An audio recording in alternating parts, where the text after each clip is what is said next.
Hi friends, నేను మీ వెంకటేశ్వర రెడ్డి. మరి ఈ వీడియోలో 7th class new syllabus 2021 syllabus అనుగుణంగా 8th లెసన్ తెలుగు యద మరి ఈ పాఠ్యభాగ ప్రక్రియ, ఇతివృత్తం, కవి పరిచయము, మరి ఈ పాఠ్యభాగంలో ఉండేటువంటి డీటెయిల్డ్ ఎక్స్ప్లెనేషన్ అంటే వ్యాకరణంతో పాటు పాఠ్యాంశాలు కూడా క్లియర్ గా ఎక్స్ప్లెనేషన్ అయితే ఇవ్వడము జరిగింది. మరి టాపిక్ వెళ్లే ముందు ఒక చిన్న విషయం ఫ్రెండ్స్, ఎవరైనా ఎస్జిటి ని బేస్ చేసుకొని కంప్లీట్ వీడియోస్ తో పాటు ఆన్లైన్ ఎగ్జామ్స్ ఒక షెడ్యూల్ ప్రకారం నిర్వహిస్తున్నాము. బిల్లింగ్ ఉన్న వాళ్ళు ఇప్పుడే నా నెంబర్ కి కాల్ ఆర్ మెసేజ్ చేయగలరు. మరి నా number 8341949272. Complete SGT package 800 rupees. అదే ఇండివిజువల్ ప్యాకేజెస్ అయితే complete maths 200, complete Telugu 200, complete psychology 200. మరి లేట్ చేయకుండా టాపిక్ లోకి వెళ్తే ఫస్ట్ యద. మరి ఈ యద అనే పాఠ్యభాగం యొక్క ప్రక్రియ ఏంటి, ఇతివృత్తం ఏంటి, ఉద్దేశం ఏంటి అని ఒకసారి అబ్జర్వ్ చేస్తే ఫస్ట్ ఉద్దేశం చూడండి. ఈ పాఠ్యభాగం యొక్క ఉద్దేశం ఏంటి అంటే ఆధునిక జీవనం పర్యావరణానికి కొంత భంగం కలిగిస్తుందని, అయినా గిరిజనుల శ్రమజీవనం ఆశావాద ధోరణి వాళ్ళను ముందుకు నడిపిస్తుందని చెప్పడమే ఈ పాఠ్యభాగం యొక్క ముఖ్య ఉద్దేశము. మరి ఈ పాఠ్యభాగాన్ని కవి ఏ విధంగా వర్ణించాడు దాని గురించి అంటే ఒక కథ రూపంలో వర్ణించాడు. అందుకే దీని యొక్క ప్రక్రియ ఏమవుతుంది అంటే కథానిక. యద పాఠ్యభాగ ప్రక్రియ ఏంటి ఫ్రెండ్స్? కథానిక. మరి ఇతివృత్తం వచ్చేసరికి ఆశావాద దృక్పథం. యథా పాఠ్యభాగ ప్రక్రియ వచ్చేసరికి కథానిక, ఇతివృత్తం వచ్చేసరికి ఆశావాద దృక్పథం. మరి కవి ఎవరు అంటే బోనం నాగభూషణం. చాలా ఇంపార్టెంట్ ఫ్రెండ్స్, కైపర్చాలు చాలా ఇంపార్టెంట్.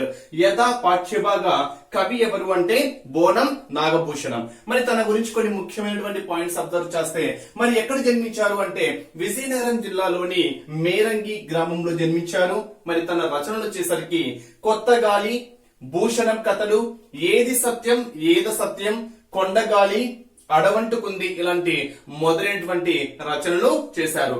మరి ఈ పాఠ్యభాగం అనేది ఏ కథా సంకలనంలోనిది అంటే కొత్తగాలి అనే రచనలోని కథా సంకలనంలోనిది. యథ అను పాఠ్యభాగము ఏ కథా సంకలనంలోనిది అంటే కొత్తగాలి. నెక్స్ట్ కలం పేర్లు ఏంటి?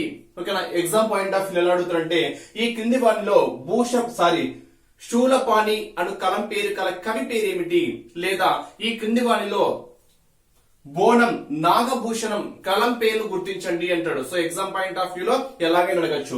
మరి బోనం నాగభూషణం గారి కలం పేర్లు ఏంటి అంటే శూలపాణి. అదే విధంగా తన పేరులోనే భూషణం అనేది కూడా ఒక కలం పేరుగా పెట్టుకున్నాడు. శూలపాణి, భూషణం. నెక్స్ట్ యథా కథ ఇప్పుడే చెప్పాను, కొత్తగాలి కథ సంకలనంలోనిది. మరి కాలం వచ్చేసరికి ఎప్పుడు జన్మించారు, ఎప్పుడు మరణించారు అనేది ఒకసారి అబ్జర్వ్ చేస్తే జూలై 1, 1938 లో జన్మించారు. మే 21, 1999 లో మరణించారు. మరి ఈ పాఠ్యభాగం యొక్క తన యొక్క రచనలు ఓకేనా, బోనం నాగభూషణం గారి రచనలు ఏ విధంగా ఉంటాయని ఒకసారి అబ్జర్వ్ చేస్తే ఓకేనా, ఉత్తమ ఉపాధ్యాయులుగా పిల్లలను తీర్చిదిద్దుతూనే సామాజిక బాధ్యతగా రచనలు చేశారు. చూడండి, ఇక్కడ పిల్లలు బేస్ చేసుకుని చేశారు friends.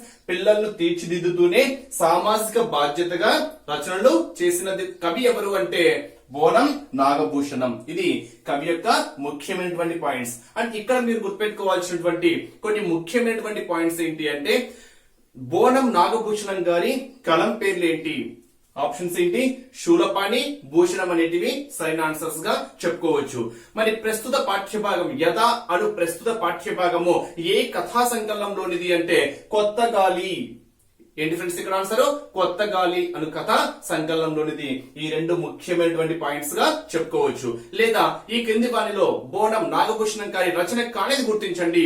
Option A కొత్తగాలి, option B ఏది సత్యం ఏద సత్యం, ఆప్షన్ బి భూషణం గారి మహాలీలలు, ఆప్షన్ డి కొండగాలి. సో ఆన్సర్ ఏమవుతుంది? భూషణం గారి మహాలీలలు అనేది సరికాని ఆప్షన్ గా చెప్పుకోవచ్చు. ఇలా క్వశ్చన్స్ ఏ విధంగా అడగచ్చు.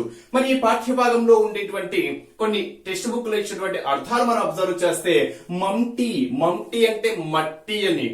నెక్స్ట్ నిశ్చింతగా పడుకో అంటాం. నిశ్చింత లేకుండా ఉండు, నిశ్చింతగా ఉండు అంటాం. నిశ్చింతగా ఉండు అంటే అర్థం ఏంటి? ఎటువంటి బాధ లేకుండా ఉండు అని. ఎలాంటి బాధ లేకపోవడాన్ని మనం ఏమంటాము? నిశ్చింత అంటాం.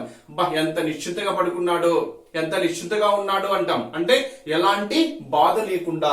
నెక్స్ట్ అర్థాంతరం అంటే అర్థాంతరంగా అయిపోయింది అంటాం. ఏదైనా ఒక వర్క్ స్టార్ట్ చేసినప్పుడు అర్థాంతరంగా అయిపోయింది అంటే అర్థం ఏంటి, మధ్యలో ఆగిపోయింది అని, అంటే సగంలో వచ్చిన ఆటంకం. నెక్స్ట్ వర్తమానం, వర్తమానం పంపించారు అంటాం. రాజులు వర్తమానం పంపించారు ప్రజలకి అంటాం. వర్తమానం అంటే అర్థం ఏంటి, సమాచారం. నెక్స్ట్ కలవరం, కలవరపడుతున్నారు అంటాం, అంటే మనసులో ఏదో ఒక ఆందోళన కలవరం రేపుతున్నాయి, అంటే ఆ ఘటనలు ఆ సంఘటనలు ఓకేనా కలవరపడుతున్నాయి అంటే అర్థం ఏంటి, మనసులో ఆందోళన కలిగిస్తున్నాయి అని. నెక్స్ట్ నీరెండ, నీరెండ అంటే లేత ఎండ అని, ఓకేనా. ప్రొద్దుట ఎండ అంటే మిట్ట మధ్యాహ్నం అని అంటాం కదా, నీరెండ అంటే అర్థం ఏంటి, లేత ఎండ అని. నెక్స్ట్ దిటవు, దిటవు అంటే శక్తి ధైర్యము అని. దిటవు అంటే అర్థం ఏంటి ఫ్రెండ్స్, ఇక్కడ శక్తి ధైర్యము. నెక్స్ట్ తగవు, ఓకేనా. తగవులు ఎందుకు అంటాం, తగవులు ఎందుకు అంటే తగవు అంటే అర్థం ఏంటి, పోట్లాట.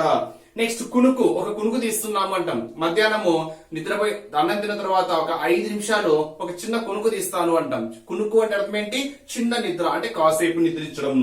నెక్స్ట్ ఇయాల, ఓకేనా, మనకు విలేజెస్ లో కూడా యూజ్ చేస్తూ ఉంటాం. ఇయాల, రేపు, ఎల్లుండి నేను స్కూల్ కి వెళ్ళను అంటాం. ఇయాల అంటే అర్థం ఏంటి, ఈ రోజు అని. ఇయాల అంటే అర్థం ఏంటి ఫ్రెండ్స్, ఇక్కడ ఈ రోజు.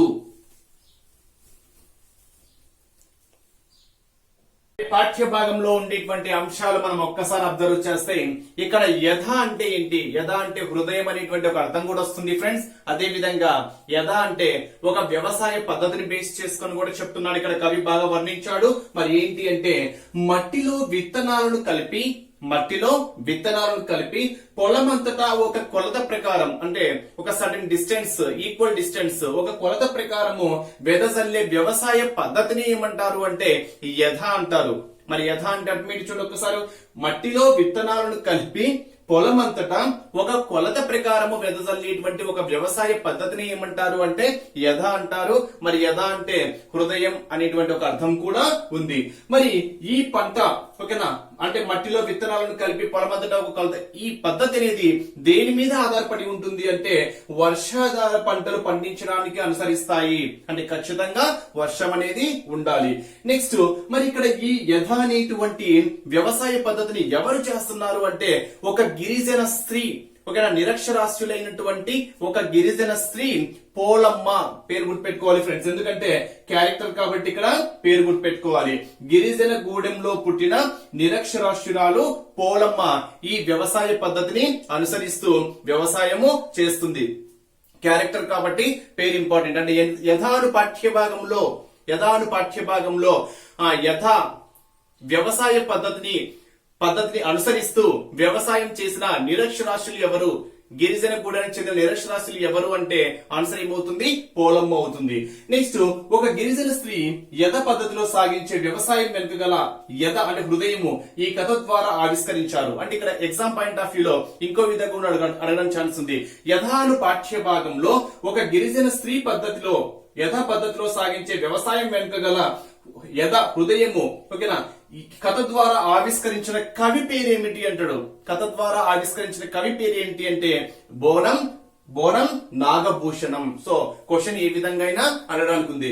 లేదా బోనం నాగభూషణం చూడండి, బోనం నాగభూషణం, ఓకేనా, ఒక గిరిజన పద్ధతిలో వ్యవసాయం వెనుక ఉన్న హృదయం ఒక కథ ద్వారా సాగించినటువంటి పాఠ్యభాగం ఏంటి అని కూడా అడుగుతారు. పాఠ్యభాగం ఏంటి అంటే మనకి ఆన్సర్ ఏమవుతుంది, యథ అవుతుంది. అంటే క్వశ్చన్ ని తిప్పించి మళ్ళీ ఇచ్చిన కానీ ఆన్సర్ చేసేటట్టుగా ఉండాలి. ఇక్కడ మీరు గుర్తుపెట్టుకోవాల్సిన ముఖ్యమైన పాయింట్ ఏంటి అంటే పోలమ్మ అనేటువంటి ఒక క్యారెక్టర్ పేరు గుర్తుపెట్టుకోవాలి. అదే విధంగా యథ అంటే ఏంటో మీరు గుర్తుపెట్టుకోవాలి. మరి పోలమ్మ వేసిన పంట ఏంటి, అక్కడ వర్షాలు పడక తన వేసినటువంటి పంటకు విత్తనాలు మొలకెత్తక చాలా బాధపడుతూ ఉంటుంది. ఒక రోజు నైట్ బాగా వర్షాలు పడేసరికి నెక్స్ట్ రోజు ఉదయం తన పొలంలోకి వెళ్లి చూసేసరికి అన్ని పచ్చగా ఓకేనా మొలకెత్తి ఉంటాయి. అప్పుడు తను చాలా సంతోషపడింది అని క్లియర్ గా వర్ణించాడు. మరి ఏంటి అంటే అక్కడ వరి, ఓకేనా, ఏంటి ఫ్రెండ్స్ అక్కడ వరి. నెక్స్ట్ మరి పోలమ్మకు ఎంతమంది పిల్లలు అంటే ఇక్కడ 2 పిల్లలు, ఓకేనా. నెక్స్ట్ ఇవి పాఠ్యభాగంలో ఉండేటువంటి మెయిన్ క్యారెక్టర్స్. పోలమ్మ, తను వేసిన పంట వరి, యథ అంటే ఏంటి అనేది మీరు మెయిన్ గా గుర్తుపెట్టుకోవాలి. మరి పాఠ్యభాగంలో ఇచ్చిన పర్యాయ పదాలు మనం ఒకసారి అబ్జర్వ్ చేస్తే మేఘాలు అంటేనే మబ్బులు, పయోధరాలు మబ్బులు పయోదరాలు. నెక్స్ట్ భీతి, భయభీతులు భ్రాంత అవుతున్నారంట. భీతి అంటేనే భయము, భయం అంటేనే పిరికితనము. నెక్స్ట్ సమస్త, ఓకేనా, సమస్త అంటాం. సమస్తలో ఒక సమస్త అంటే అర్థం ఏంటి? మొత్తము, సర్వము అని, ఓకేనా. నెక్స్ట్ మరి పాఠ్యభాగంలో ఇచ్చినటువంటి ప్రకృతి వికృతులు మనం క్లియర్ గా అబ్జర్వ్ చేస్తే ఖచ్చితంగా ఒక బిట్ టచ్ చేసేటువంటి టాపిక్ ప్రకృతి వికృతులు. మరి మూలిక, మూలిక, మొలక. ఇక్కడ ఎగ్జామ్ పాయింట్ ఆఫ్ వ్యూలో ఇంకో విధంగా కూడా అడగచ్చు ఫ్రెండ్స్. ఒక్కొక్కసారి ప్రకృతి ఇచ్చి వికృతి అడగచ్చు, వికృతి ఇచ్చి ప్రకృతి అడగచ్చు, లేదా ఈ క్రింది వాణిలో ప్రకృతిని గుర్తించండి లేదా ఈ క్రింది వాణిలో వికృతిని గుర్తించండి అని కూడా అడగడానికి ఛాన్సెస్ అయితే ఉంటుంటాయి. మరి మూలిక వికృతి పదం వచ్చేసరికి మొలక. దృఢ, దిటవు, దృఢ, దిటవు. ఆశ, ఆశ, ఆశ వికృతి పదం ఏంటి? ఆశ. నిద్ర, నిదుర, నిద్ర, నిదుర. ఒకటికి 2 సార్లు పలికితే మీకు ఆ పదాలు చాలా నోటెడ్ అవుతాయి. దీపము, దివ్వే, దీపము, దివ్వే. పుస్తకము, పొత్తం, పుస్తకము, పొత్తం. పక్షి, పక్కి, పక్షి, పక్కి. అంటే ఎగ్జామ్ పాయింట్ ఆఫ్ వ్యూలో ఈ క్రింది వాణిలో వికృతి పదాన్ని గుర్తించండి అంటాడు. ఆప్షన్ ఏ నిదుర, ఆప్షన్ బి దివ్వే, ఆప్షన్ సి దృఢ, ఆప్షన్ డి పక్కి అంటాడు. సో ఆన్సర్ ఏమవుతుంది? దృఢ. ఎందుకని? ఇది వికృతి పదం కాదు, ఇది ప్రకృతి పదము. ఇలా కూడా ఎగ్జామ్ పాయింట్ ఆఫ్ వ్యూలో క్వశ్చన్స్ అడగడానికి ఛాన్సెస్ అయితే ఉంటాయి.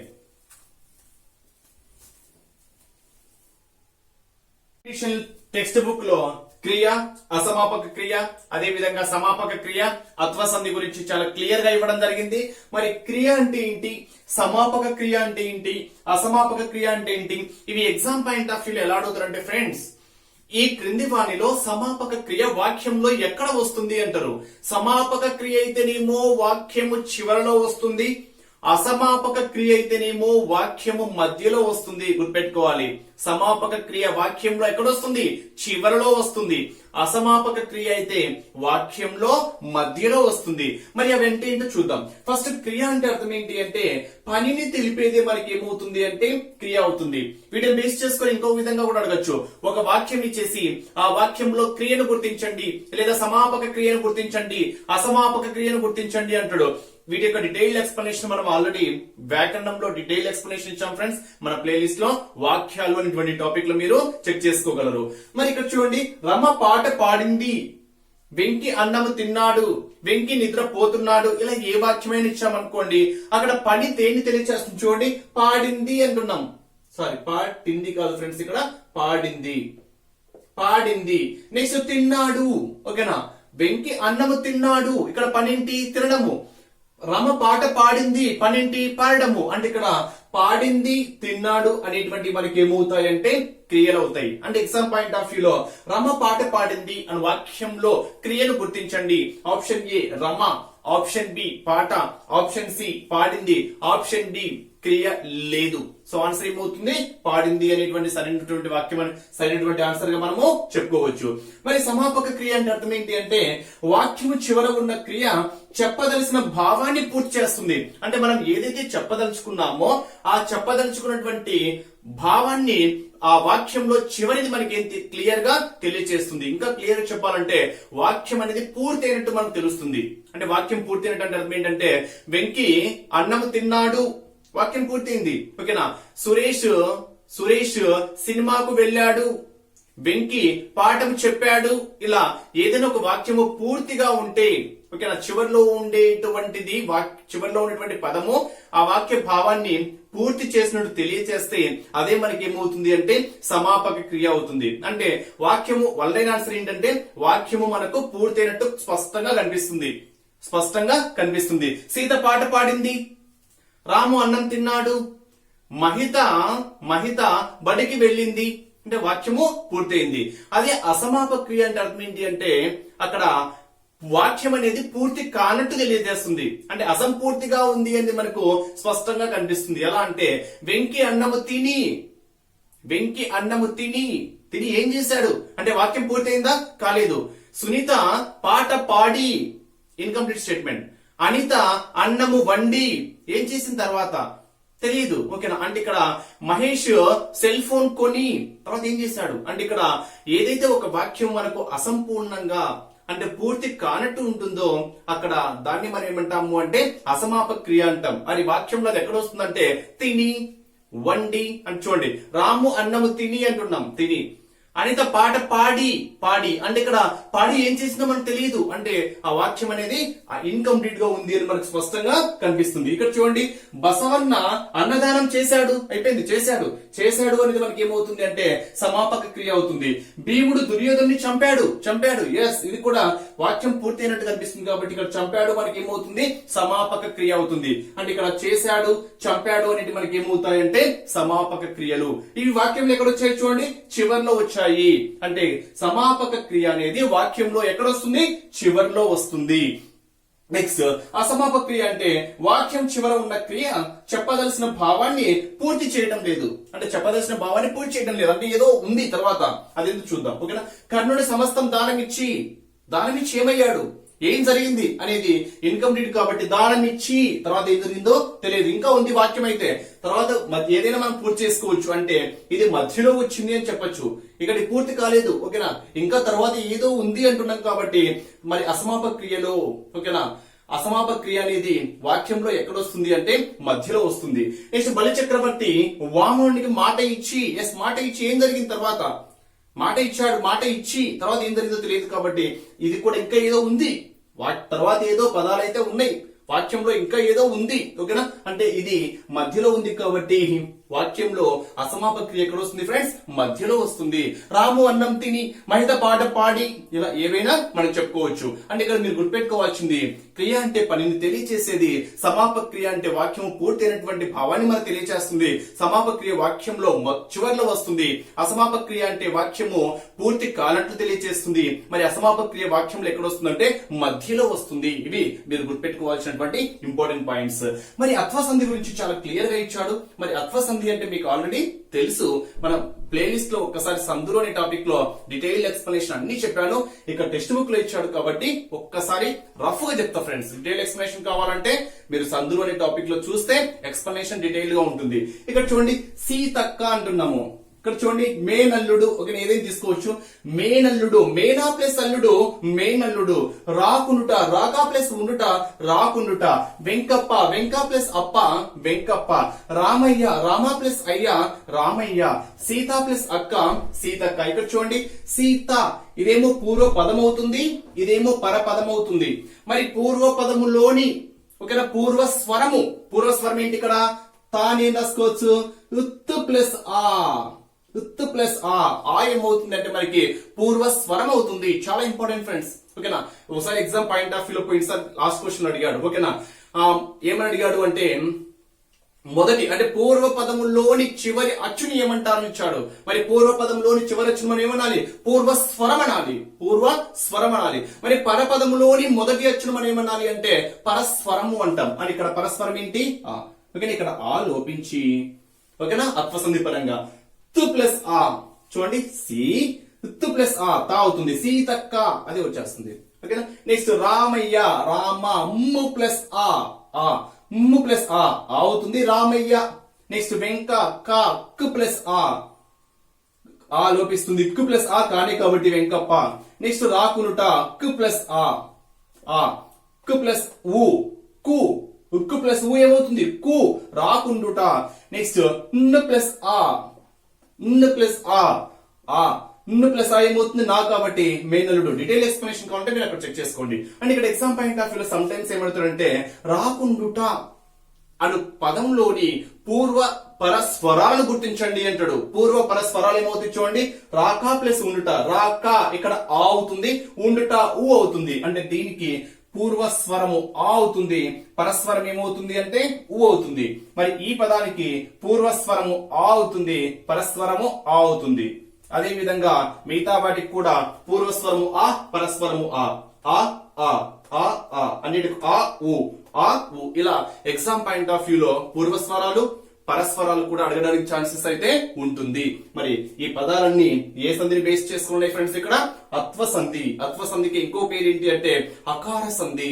డీటెయిల్ ఎక్స్ప్లెనేషన్ కావాలంటే మీరు ప్లేలిస్ట్ లో చెక్ చేసుకోవచ్చు. ఇవి ఈ పాఠ్య భాగంలో ఉండేటువంటి డీటెయిల్ ఎక్స్ప్లెనేషన్. ఓకే ఫ్రెండ్స్, ఎవరికైనా మన ఆన్లైన్ ఎగ్జామ్స్ రాయాలని ఇంట్రెస్ట్ ఉంటే ఒక షెడ్యూల్ ప్రకారం నా నెంబర్ కి కాల్ మెసేజ్ చేయగలరు. నా నెంబర్ 8341949272.